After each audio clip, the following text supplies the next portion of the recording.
Praise the Lord. I greet you very good morning in the precious name of our Lord and Savior Jesus Christ. మన ప్రభువును రక్షకుడైన యేసుక్రీస్తు నామములో మీ అందరికీ శుభాలు తెలియజేస్తున్నాను. ఎలా ఉన్నారు? మీరు అంతా బాగున్నారా? మీకోసం ఎల్లప్పుడూ ప్రార్థన చేస్తున్నాను. ప్రతిరోజు కూడా బైబిల్ గ్రంథంలోంచి మనం వాగ్దానం ధ్యానం చేస్తున్నాం కదా.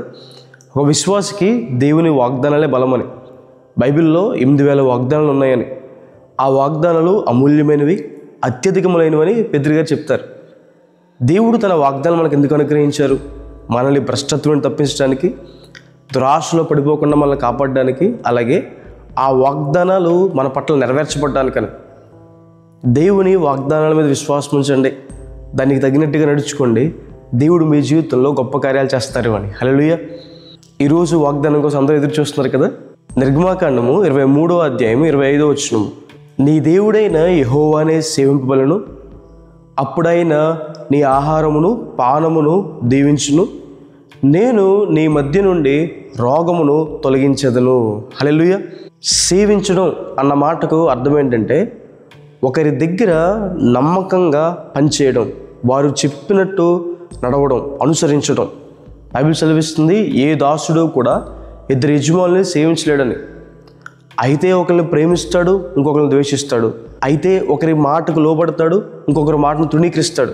ఏ వ్యక్తి కూడా డబ్బుని దేవుణ్ణి సేవించలేరు. అయితే ఒక వ్యక్తి దేవుణ్ణి సేవిస్తాడు, లేదంటే డబ్బుని సేవిస్తాడు. అయితే ఒక వ్యక్తి దేవుణ్ణి సేవిస్తాడు, లేదంటే పాపాన్ని సేవిస్తాడు. అయితే ఒక వ్యక్తి దేవుణ్ణి సేవిస్తాడు, లేదంటే మనుషులను సేవిస్తాడు. ఇద్దరికీ ఒకే స్థానం ఎవరు కూడా ఇవ్వలేరు. దేవుణ్ణి పై స్థానంలో పెడితే పాపాన్ని, లోకాన్ని, మిగతా వాటిని కింద స్థానంలో పెడతాం. క్రీస్తు ప్రభువారిని సేవించడానికి మనకు నిర్దోషమైన మనస్సాక్షి కావాలని, ఎ క్లీన్ హార్ట్, శుద్ధమైన హృదయం కావాలి అని.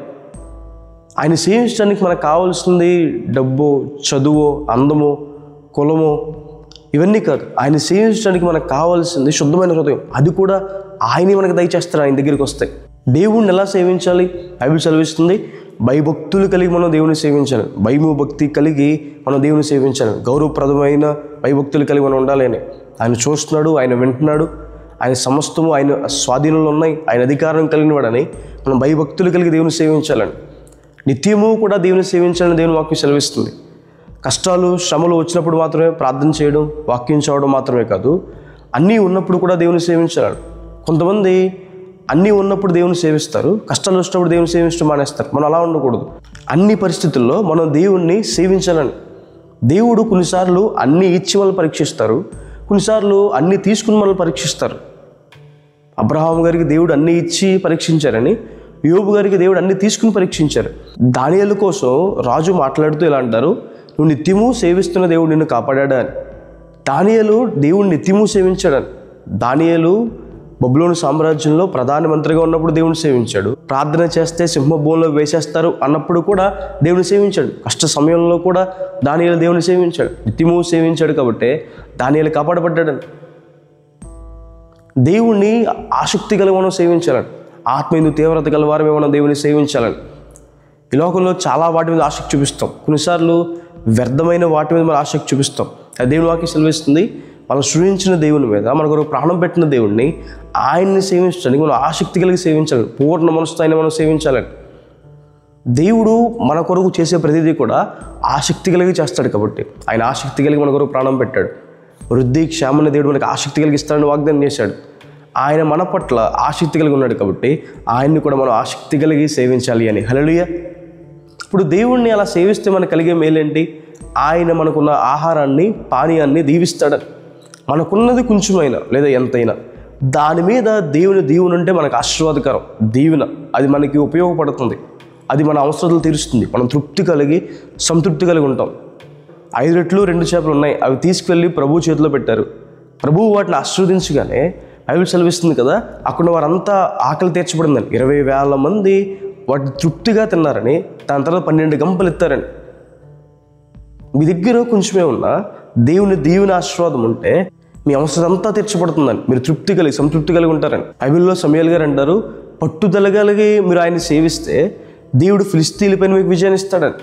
ఒకవేళ పదే ఒకే శోధనలో పడిపోతున్నారా, ఒకే అనారోగ్యంలో పడిపోతున్నారా, లేదా ఒకే చోట ఎన్నోసార్లు అవమానం గుండా, నిందల గుండా వెళ్తున్నారు ఒకే విషయంలో, మీరు పట్టుదల కలిగి దేవుని సేవిస్తే దేవుడు మీకు ఆ సమస్యలపైన విజయాన్ని ఇస్తాడని. విజయవంతమైన జీవితాన్ని దేవుడు మనకు అనుగ్రహిస్తాడు. మనల్ని ప్రేమించిన వారి ద్వారా మనకు అన్ని విషయాల్లో అత్యధికమైన విజయం ఉందని దేవుని వాక్యం సెలవిస్తుంది. ఆయన మనకి రోగాలను తొలగిస్తాడని, ఆయన మనల్ని స్వస్థపరుస్తారని, మంచి ఆరోగ్యాన్ని దేవుడు మనకి ఇస్తారు. మీరు ఏ బలహీనత గుండా వెళ్తున్నా ఆయన్ని మీరు సేవిస్తే దేవుడు మీకు నూతన బలాన్ని ఇస్తారని, ప్రతి విధమైన అనారోగ్యాన్ని కూడా దేవుడు స్వస్థపరుస్తారని దేవుని వాక్యం సెలవిస్తుంది. దేవుడు మీకు క్షేమాన్ని, సమాధానాన్ని కలగ చేస్తారని. కాబట్టి ఆయన మనం సేవిస్తే ఆయన మనల్ని దీవిస్తారు. ఆయన మన మధ్య నుండి అనారోగ్యాన్ని తొలగిస్తారు.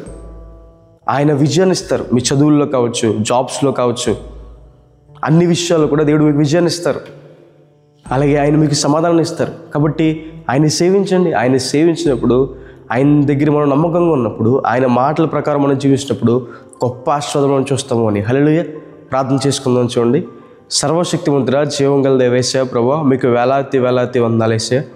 ఈరోజు వాగ్దానం ద్వారా మాతో మాట్లాడినందుకు ప్రభా మీకు వందనాలు. ప్రియులు ఎంతమంది అయితే ఈ వాగ్దానం వీక్షిస్తున్నారో ప్రభా, వారి జీవితంలో మేలు చేయండి. మీ సహాయాన్ని సహకారం అందించండి ప్రభా. ఆశీర్వదించండి ప్రభా. వారు చేసే జాబ్స్ని దీవించండి ప్రభా. చదువులను దీవించండి, బిజినెసెస్ని దీవించండి ప్రభా. వారిని దీవించుకుని దేవా ప్రతి మాలుకుంటున్నాం వేసే ప్రభా. అలాగే తండ్రి జీవం గల వేసే ప్రభు, విజయవంతమైన జీవితాన్ని వారికి దయచేయండి ప్రభా. అనారోగ్యాల వారిని తొలగించండి, మంచి బలాన్ని వారికి అనుగ్రహించండి ప్రభా. శాంతి సమాధానంతో వారిని నింపండి ప్రభా. మిమ్మల్ని సేవించినప్పుడు ప్రభు వచ్చే ఆశీర్వాదాలు మిమ్మల్ని సేవించే వారికి దయచేయండి, కృపను గురించండి ప్రభు. పరిశుద్ధమైన మనస్సాక్షి ఎవరికైతే లేదో పరిశుద్ధమైన మనస్సాక్షితో వారిని నింపమని, దీవెనలు కుమ్మరించుకుని దేవా యేసు నామమున వేడుకుంటున్నాను తండ్రి. ఆమేన్. God bless you. God bless India.